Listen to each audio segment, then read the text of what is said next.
Welcome back to, right now I'm calling it Coffee Buzz Friday, and I have my judge's stick with me that I took from my grandpa years ago. I don't know if I took it from him or it was gifted to me, but this is going to be the judge's hit when the question's over. I need to get me, if anyone wants to send me whatever you're supposed to hit this with, send it to me, because as of right now, I'm just going to have to hit my table softly. And I don't think you're going to be able to see that necessarily, but when the question's over, I'll hit with this. So as of right now, you know, time and things evolve and change always. But if you're familiar with Coffee Buzz Friday from back in the day, we are bringing it back. Coffee Buzz Friday. So welcome to the second edition of the inaugural Coffee Buzz Friday this Friday. What's the date of this Friday? We have February 28th, the last day of February, is the second edition Coffee Buzz Friday. So I'd be remiss if I don't send love to a few guys who are absolutely heroic to me in this journey. One is Nolan Johnson, the otter spirit animal. The other one is the old bull, Steve McGuigan, who I'm going to answer his question first today from the Coffee Buzzes. But the reason why I mentioned both those guys is that they were original Coffee Buzz partners of mine. Alan, the otter, Nolan would ask us. I just put otter and Nolan together as Alan. So the Alan, which is now what I'm going with for this specific clip, is he would ask us a question, and we'd have a few minutes to answer, and it was whatever happened. You have to answer it off the cuff. And I think it's going to be harder for me to do that nowadays because I have to read these questions beforehand, but I promise you that I don't open them until I started this. So until I come up with something more creative, we're rolling with Coffee Buzz Friday. And this Friday, February 28th, the last day of February in 2025, we're coming back second edition. And I'm going to answer a handful of questions today. Before I do that, I've been reminiscing lately because I'm currently writing another book, and I'm trying to only use my own ideas, which I don't think any of us have our own ideas, but I do talk about that in the book, is what is the likelihood of us ever having our own idea? Which the thought or the question in and of itself is valuable enough for me to ponder. And I hope that that's valuable for you guys. But throughout that process, I've been reading old journals that I've been writing and journals that I've had for X amount of years. And I started writing, you know, on the solo show, on the solo episode previous to this, I talked about how I started writing in 1995 when I published my first book in elementary school. I was 5 years old. And I wrote about in kindergarten. It's my first book. And then I wrote one in first grade. And then I wrote one in third grade or second grade, which I cannot find. And then I wrote one in third grade, but I have that one. So I have those three of the first four. And then I take that into when I started telling stories in real time in fourth grade.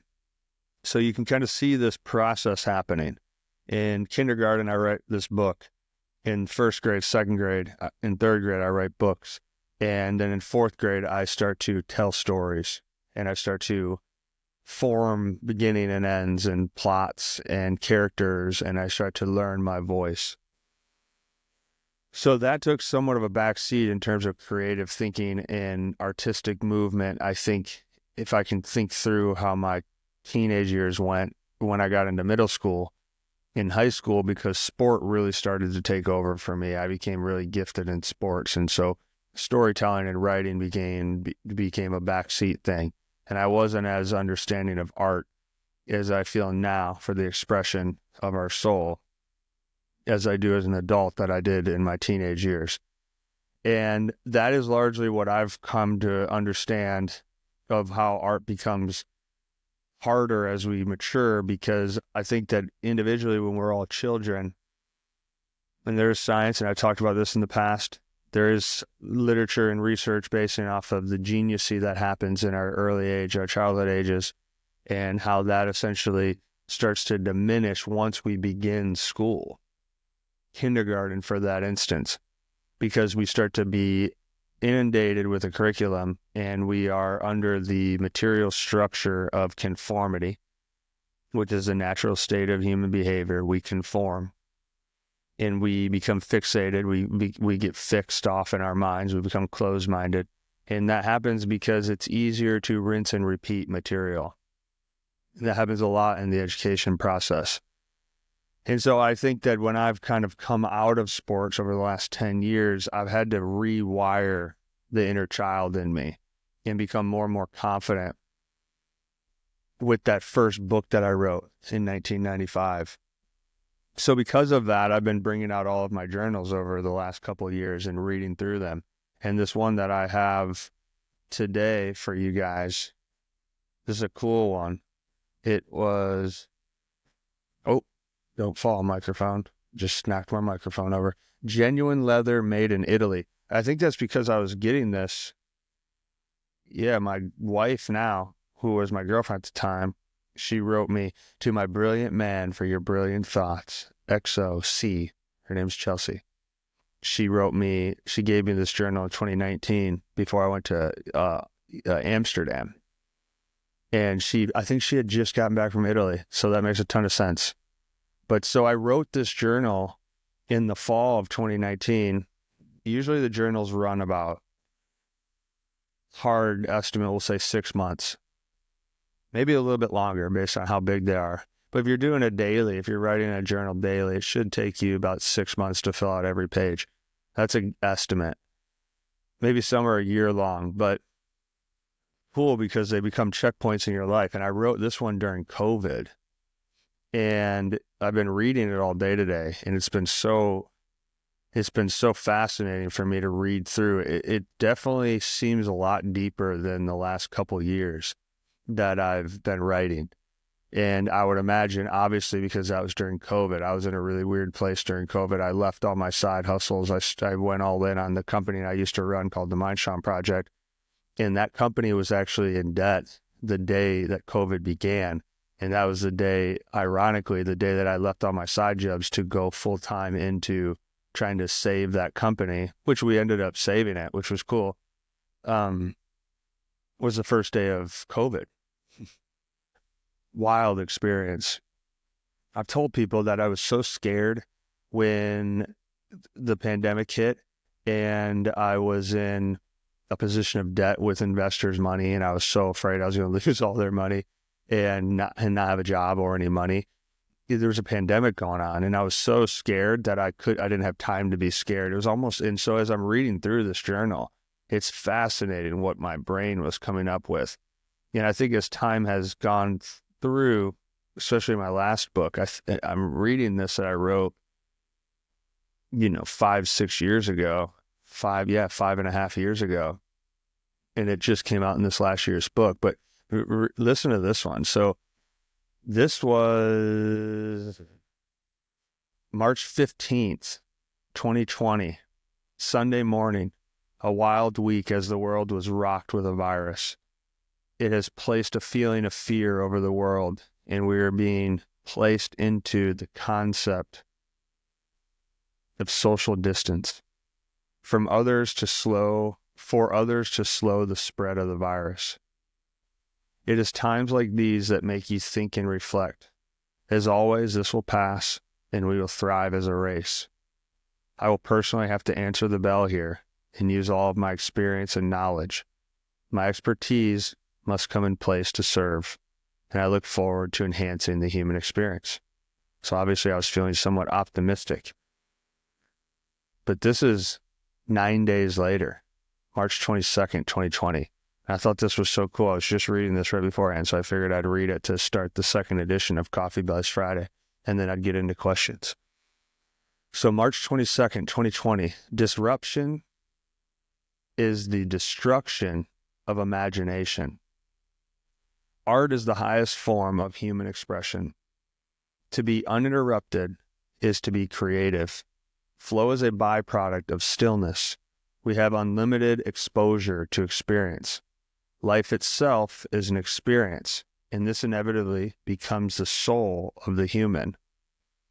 To express the soul is enlightenment within the human experience. At every present moment, you have brought, sorry, I can't read my handwriting. At every present moment, you have brought a lifetime of experience to that moment. This becomes a heightened conscious of your subconscious. The layers underneath the surface serve as a constant lesson from history. What is it in our human nature? Do we have our personal nature, or are we all a product of each other? Am I you and you me? We are all in the storm, but we have our own boat. Faith becomes the foundation of strength. So I wrote that March 22nd, 2020. I was actually pretty nervous there because I only read the first paragraph. And as I was reading it to you guys, I figured I would just read the last part of that I wrote in that journal entry. I was a little nervous there. It's always a little nerve-wracking sharing your journal entries with the world. But the reason why I shared that is because as I was peeling through that and I opened up to that date, the first question of today from one of my best buds, Mr. Steve McGuigan, question was, what's the best way to keep your inner child alive? Okay, so what's the best way to keep your inner child alive? That starts, here we go, boom, boom, boom, Judge Hammer. And that starts it. But the reason why I was reading this to you guys, and one of the reasons when I opened that, I thought it was so ironic that I just pulled this page out as I saw that question. And so let me read this first paragraph again based off of his question. Best way to keep your inner child alive, from Mr. Steve McGuigan out of Minneapolis, Minnesota. In 2020, March 22nd, I wrote, disruption is the destruction of imagination. Art is the highest form of human expression. To be uninterrupted is to be creative. Flow is a byproduct of stillness. We have unlimited exposure to experience. Life itself is the experience. This inevitably becomes the soul of the human. To express the soul is enlightenment. This is the human experience. So the reason why I find that ironic as I answer Steve's question is because I think the child is the closest to God. So the child is the closest to their soul, meaning they are closest to enlightenment. And I think that's part of the paradox of being human, because the child doesn't necessarily have what we would call massively developed human consciousness, right?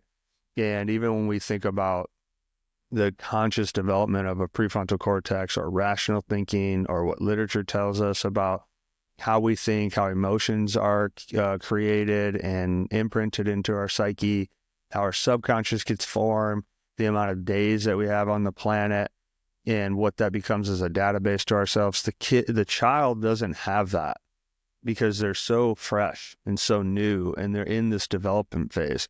So because of that, they don't have much personality to work through.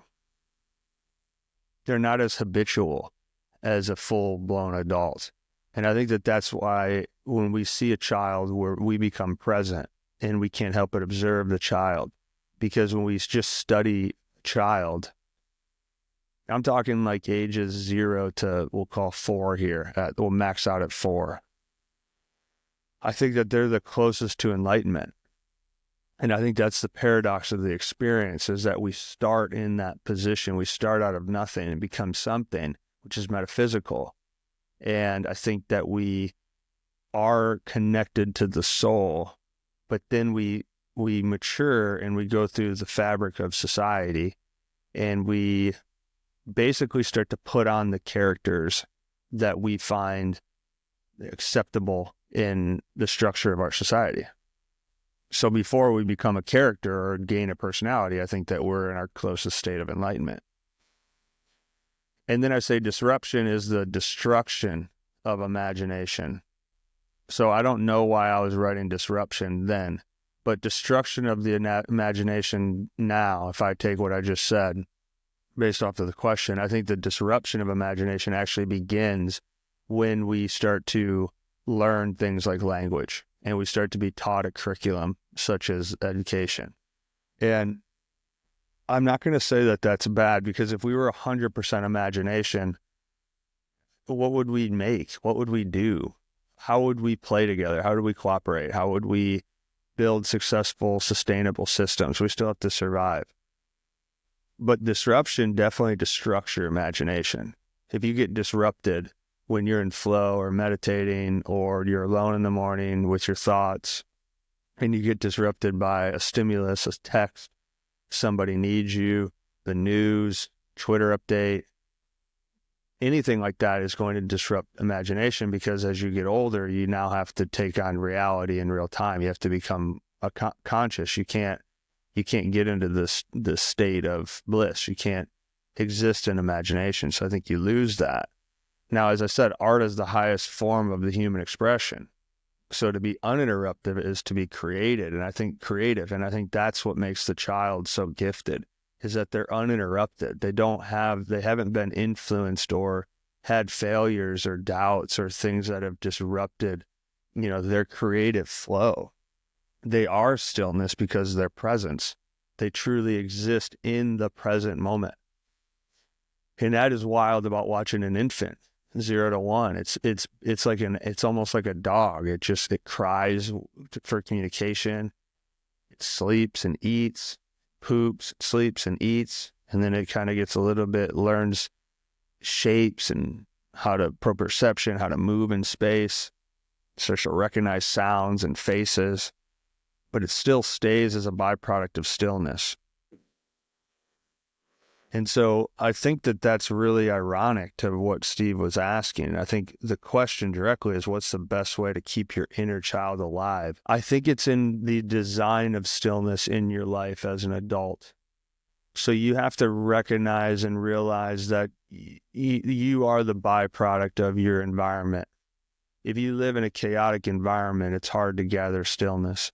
If you don't forcefully get yourself out into nature, connect with God, connect with the energy of the world outside of our industrial stuff, cities, work, social media, if you don't go and find that stillness, I think it's really hard to get into your intuition, which I think intuitively our inner guide, our inner wisdom is the child inside of us.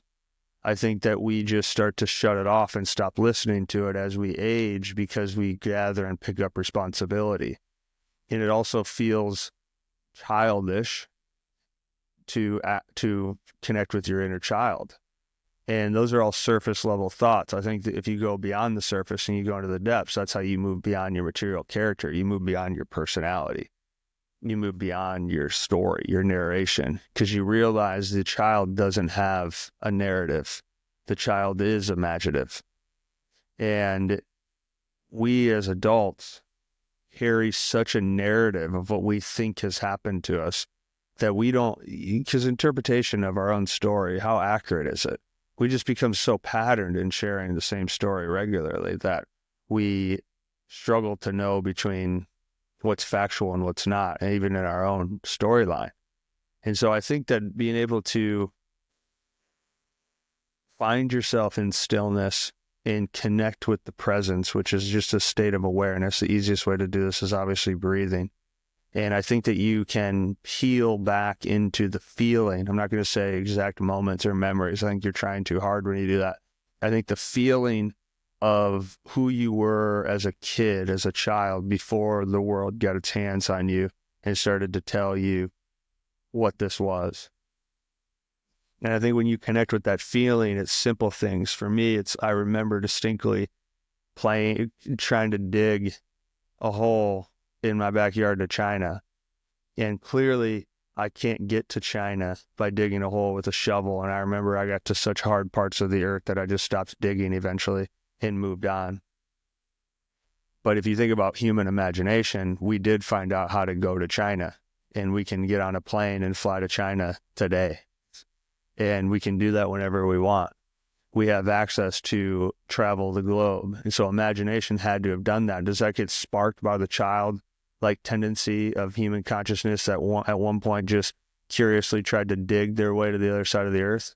I don't know. I don't think you can say that that's wrong. I don't know if you can say it's right, but I definitely don't think that you can make a strong argument that that's wrong. Because I think that the point of me as a kid that was digging to China, it was process driven, it was strugglesome driven.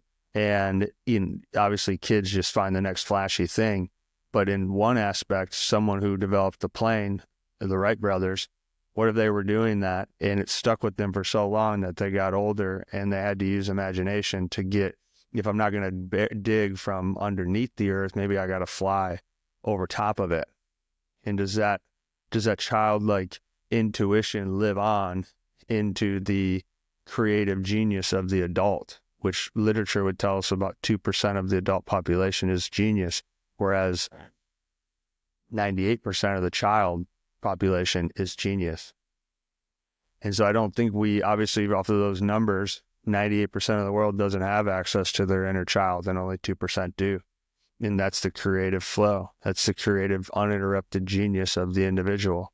And those are the people who I think walk the path of their intuition and they get after it and they're inevitably aligned with their child. So hopefully that answers that. Moving on. Judge stick. Boom, boom, boom. If you only had limited time and energy, which one would you use first? Mr. Nick Addison, Barstool Sports, shout out. Nick has been a good friend of mine for many years. He's like a consultant and advisor to me. He advises me a lot, helps me a lot. So his question, if you only had limited time and energy, which one would you use first? Mine would be energy. If you only had limited time. The reason why I choose that is because we have limited time regardless.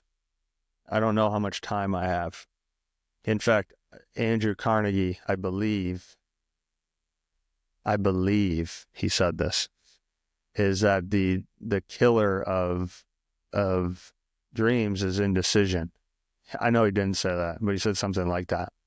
The point is that we have corruption in our lives when we are plagued with indecision because time is not on our side. Time is limited to begin with. And so not knowing when the end comes, knowing that I have limited time regardless, I wouldn't choose limited time. If I had to pick one first, it would be energy. Because if I had limited energy, I would want to use that with my time to deeper explore the meaning of what this whole thing is. And limited energy, wow, that's a good question. Because of time, limited time, I'm going to continue my answer of energy. But I think I'm just going to stick with that. I think if I had limited energy, I would choose that because energy is everything. We are all energy. The world is energy.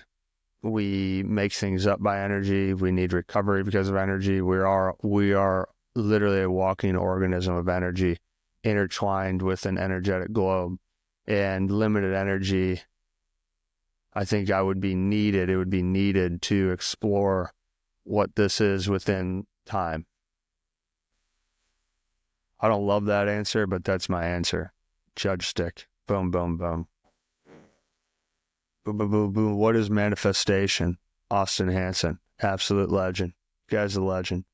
Simple as that. Seattle Mariners mental skills coach. Shout out to the Mariners, the M's. They got a great program over there. Austin's a good friend of mine. We've actually talked about this. What is manifestation? What is manifestation? Manifestation we could talk about this for a while, but I think manifestation is the ability to kind of what it was talking about with Steve's question. It has a lot to do with your connection to transcending things in the material world in front of you. So consciousness has a really fascinating thing because we can project consciousness into the future. We can make futuristic decisions. Now, a lot of that is designed based off of our unconscious. We think that we have a lot of free will, but we're really the byproduct of mostly how the design of our day is, right?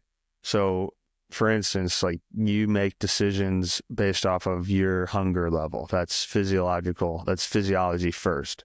You might think that you consciously went and grabbed food, or you might think that you consciously controlled your emotions or your behavior. But largely the decision that you made whenever you made it is based off of your degree of appetite.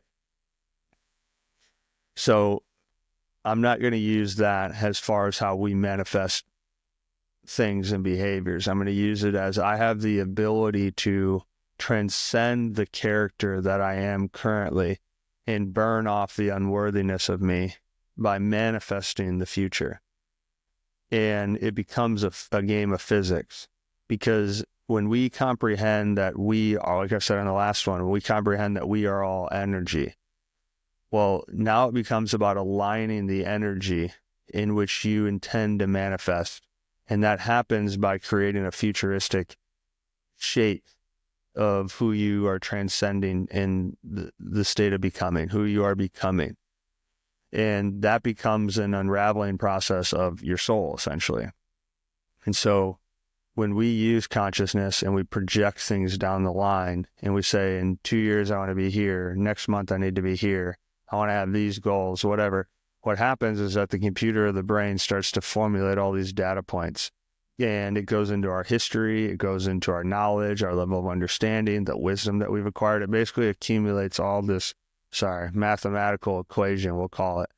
And it becomes a formula for manifesting. And now all of a sudden we start to make behaviors and discipline or become obedient to that process of what we're manifesting based off of our level of understanding. And so these little truths, I'll give you a little secret here of what happens when you are manifesting something that you truly believe in. It hasn't happened yet, but you believe that it'll happen. What it does is it triggers your level of faith, because faith is knowing. I think believing and faith are different. Believing in something is more material. Faith is it's transcending. You move beyond the character.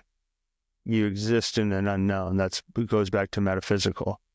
And so when I have faith, I know this about me that is happening.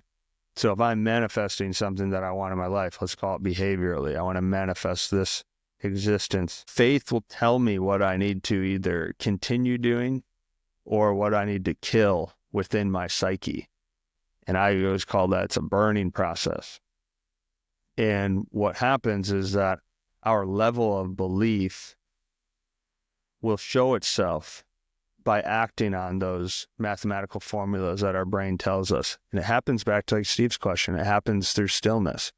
When we're still and quiet and we become present, all of a sudden, it's like the source energy. It channels itself through us and it works through us. And it basically tells us the truth. And as we move with the truth within us, we start to manifest what we feel as truth. We become a projection to reality. We essentially see the mirror. It walks with us. The mirror walks with us through our state of becoming. That's what manifesting is, in my opinion. Manifesting is basically just a constant mirror projecting our reality externally based off of where our reality is internally. And internally is faith, because you'll never see it. You just know it. Believing is externally. It's more material, because you believe you can accomplish something. Or I believe this book is real. Or I believe this is going to happen. That believe this book is real is not the best example, because if I'm using this book in an actual sense, of course this is real because I can see and touch it. But do I believe that the words in it are real? That's different. That's more of a material attachment. Whereas when there's faith required in manifestation, it's not something that you have to ever see. It's just a knowing. And I think that's why silence becomes so powerful, because you acquire that level of truth. And when you're connected to truth, you manifest what you feel. It's hard to put that into a definition of definitiveness of what you're manifesting. But I think that, we know internally.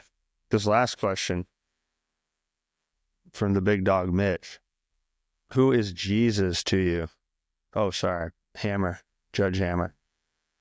Who is Jesus to you? Man, I feel like these questions used to be so much easier to answer years ago. Maybe they weren't, I don't know, maybe the otter wasn't asking as deep of questions, or maybe I'm just slightly fatigued in this moment. But who is Jesus to me? Well, obviously the biblical side of it is he's the Son of God, and he was the Son that came down to be in the form of God and live with us as a human, who died on the cross and 3 days later resurrected. We celebrate his birthday on Christmas, December 25th. And if you want to read about him, there's 4 beautiful gospels to start the New Testament. Was it Matthew, Mark, Luke, John? John, egotistically, is probably my favorite. I like John the most. And then the rest of the New Testament is a lot of stories based off of apostles and people who followed in Jesus' footsteps. And there's a significant amount of people who claim to have seen Jesus again, and Jesus is coming back. And that's who Jesus is. There's a lot of ways to describe Jesus. There's an entire New Testament written about Jesus and his influence. And he was great, right? He washed the feet of the poor. He hung out with the prostitutes and the thieves. He had dinner with them, and he took care of everybody. He was selfless, all-knowing, essentially. And he was the model. And that's who Jesus was. There's a part where I say in John where Jesus says, I am he. And there's 7, if I do this as a Bible study, there were 7 parts in the book of John where I am, and then it kind of gives you a title. But there was a part in that book that he says, I am he. And I've really thought deep about the concept of I am he, because he in the book of the Bible is God. So I am, there's a part in the Old Testament, I am that I am. That was what God was saying. And that's essentially how we answer the question, who am I? Because there's 2 parts to answer the question of who am I. The first way to answer who I am is with material. I'm Harvey Martin. I'm a 35-year entrepreneur. I'm a father, a husband, a son, a friend. I've got these degrees. I've worked at these jobs. That's the most materialistic way to answer the question who I am. Now, the soulful way to answer who I am is more of the truth. And what that means is that I can only contemplate the question, who I am, because I am, period.